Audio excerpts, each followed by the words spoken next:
today is the 6th of July. We just did a performance with the system, with Marty's Chaos Pad and some MIDI controllers and my new improved Maximus P system thing, and yeah, I thought it went pretty well.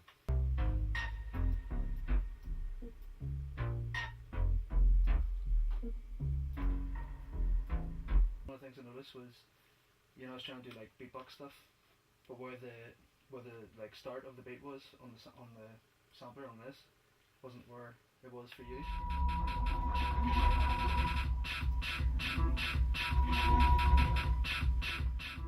But then the resampling, the whole resampling thing of it, where I'd sample you and then you sample me, mixed it all up in a way which is exactly what I was going for.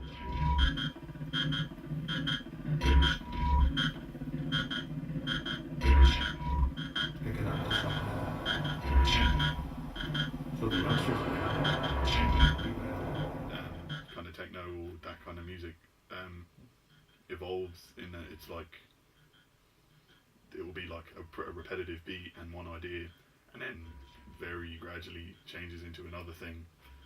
Yeah. But so it's just kind of what we're doing, but it's happening a lot quicker. Ableton does that very easily. You can drop loops in and they'll just start flying as soon as you drop them in. But then it's really important that we're both in sync for that kind of thing.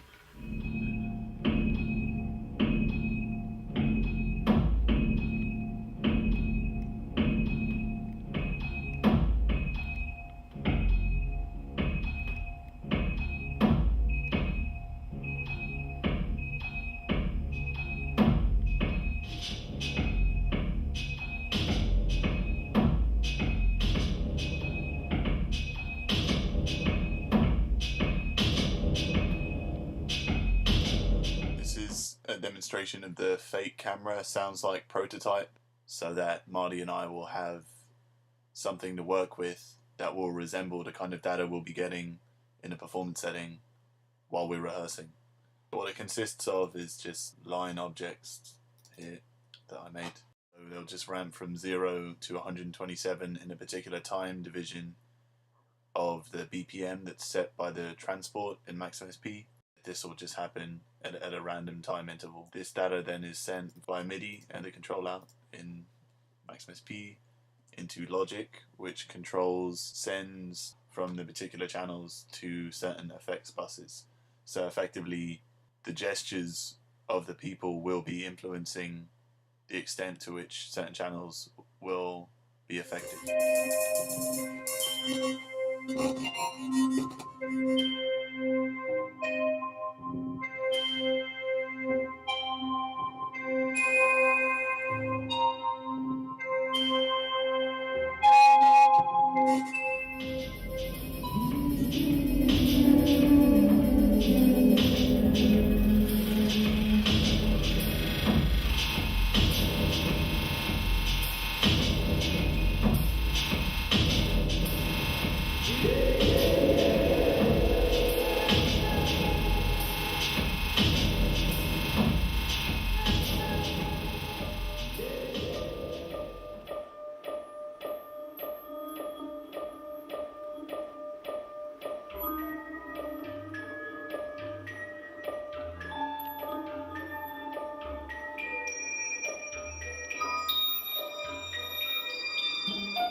the guy just finished playing a couple of techno tracks and people were all ready for a beat, and then we didn't have one for a while. So yeah, people were getting pretty anxious about that.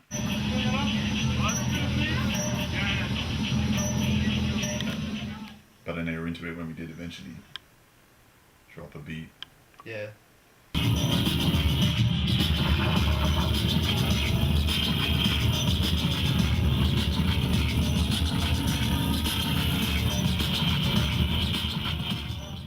It's difficult though when you have things planned and you get in that kind of environment and people obviously really want something else. So I mean that's kind of one of the cool things about the fact you're able to do things on the fly. Yeah. But then you also got to adhere to what you've planned, because otherwise you can't just Right. go on and win. So it's a kind of battle, and then also they don't always know what they want.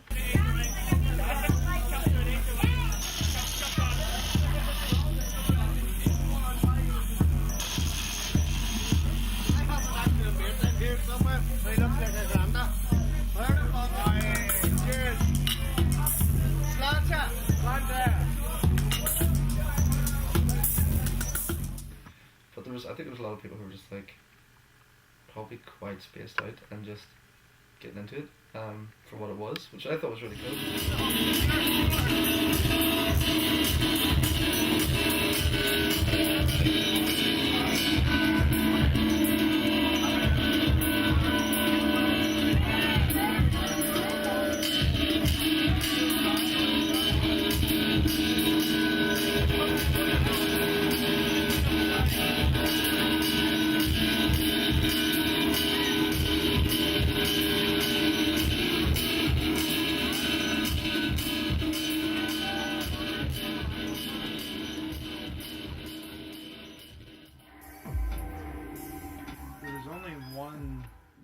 time that I really noticed I was interacting with it was when my hand was right at the camera.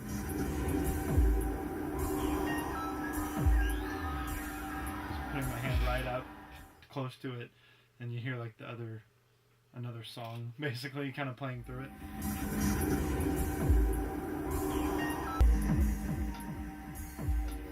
It's very digital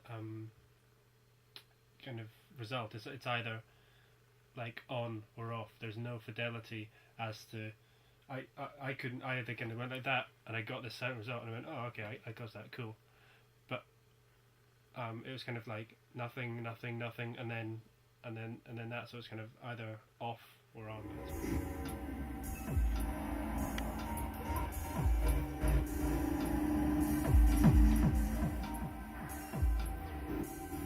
It's difficult to realize whether my actions are having any effect. Like if you don't hit that threshold and trigger the crazy delay, then you wonder if your actions are actually doing anything, because there's a lot going on in the piece. So we initially tried to go for blob tracking, but we found it was very difficult to differentiate between different blobs. We eventually came across this code by James Albion, which allows you to calibrate particular colors and track them individually at the same time. We wanted the visuals for this piece to be responsive to the spectral data from the audio and music, as well as the data from the camera tracking. After experimenting with a couple of different softwares, including Maximus P and Jitter, we decided to use processing, because with processing we could do it all in the one software package. Making the visuals responsive to the audio, the camera and color tracking, and sending OSC data, and working with elements like that on a Java code level was the way to go.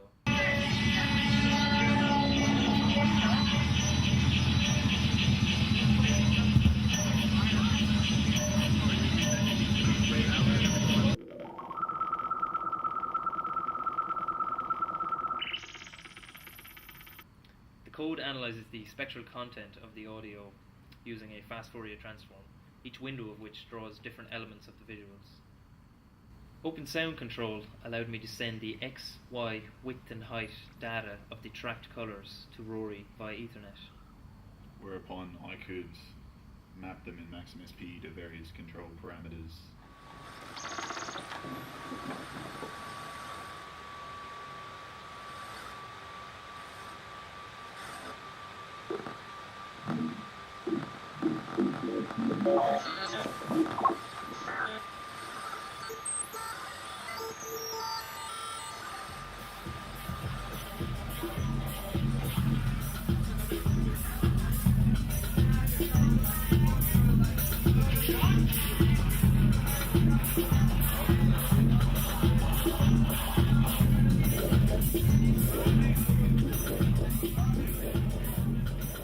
Yeah, I mean the visuals look really good. You know, I mean, anybody who was paying attention to them would have seen that there was some sort of connection between the music and what was going on. I think because there were people dancing and stuff, and then looking at them and kind of staring at them for like 5 or 10 minutes. It seemed.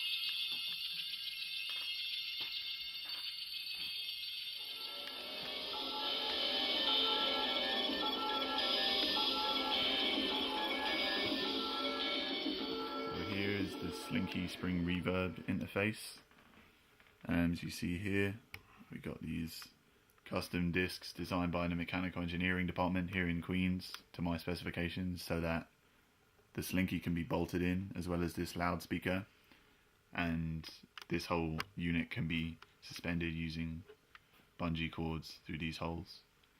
So the loudspeaker acts as a transducer thanks to the crocodile clips, which are glued into the speaker cone and also attached then to this directly to the Slinky, which allows us to send audio all the way down through the Slinky to this unit at the other end, which the Slinky is also bolted into using the same discs and is attached to a piezo contact mic pickup, which are all attached inside this project box, which contains a preamp circuit for the piezo signal and a power amp for the loudspeaker to amplify that signal.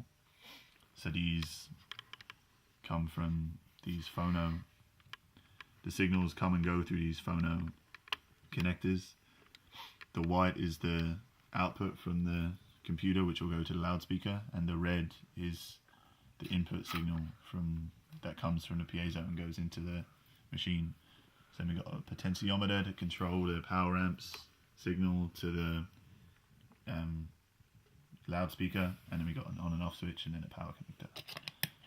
While the Slinky interface was initially designed to function as a spring reverb, it came to our attention in the performance that this functionality was a little bit dull in terms of interactivity.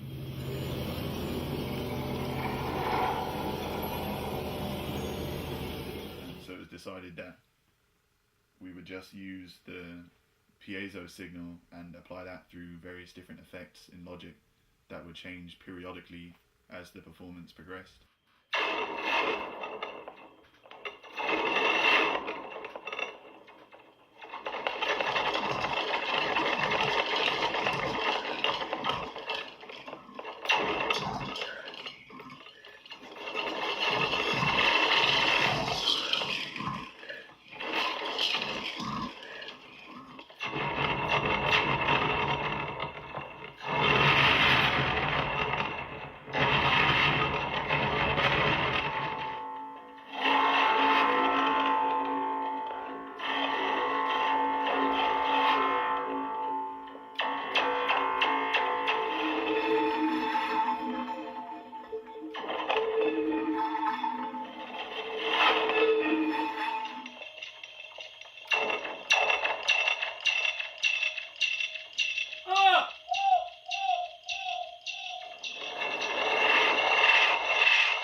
quite interesting. Yeah, I think the Slinky thing definitely kept people interested and gave them something to mess around